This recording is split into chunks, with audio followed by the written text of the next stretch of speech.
మీరెప్పుడైనా ఆరు బయట ఊరంతా కలిసి పెద్ద తెరపైన సినిమా ఎప్పుడైనా చూసారా? అమ్మ ఎప్పుడు చెప్తూ ఉండేది, మీకంటే ఇప్పుడు థియేటర్లు ఉన్నాయి కానీ మా అప్పుడైతే ఇలాగ ఊరందరం కలిసి ఆరు బయట అందరం కూర్చొని చక్కగా సినిమా చూసేవాళ్ళము అని. ఏమైనా ఓల్డ్ ఈజ్ గోల్డ్ హే, ఉన్నప్పుడేమో దాని వాల్యూ తెలియదు, లేనప్పుడేమో దానికోసం పాకులాడుతూ ఉంటాం.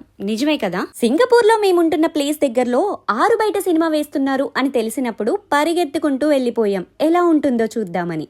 వా, చూసారా ఎంత కలకల్లాడుతుందో? మూవీ కార్నివాల్ అంటే సినిమా ఒకటే వేస్తారేమో అనుకున్నాను, కానీ పిల్లలకి కావలసిన పాప్కార్న్, జ్యూసులు, ఐస్ క్రీము, ఇలా రకరకాల స్నాక్స్ తో పాటు వాళ్ళకి ఆడుకోవడానికి బోలెడన్ని రకాలు ఉన్నాయి ఇక్కడ. రూపాయి కూడా ప్రజల దగ్గర నుంచి డబ్బు తీసుకోకుండా కమ్యూనిటీ వాళ్ళు ఇంత గొప్పగా అరేంజ్ చేయడం అనేది మామూలు విషయం కాదు. ఇక ఏర్పాట్లన్నీ ఘనంగానే ఉన్నాయో లేవో చూడడానికి మినిస్టర్ గారు కూడా మెరుపు తీగలాగా వచ్చేళ్లారు. మీలో ఎంతమందికి ఇలా ఆరు బయట సినిమాలు చూడడం అంటే ఇష్టం? కింద కామెంట్ చేయండి. అలాగే వీడియో నచ్చితే లైక్ చేసేయండి.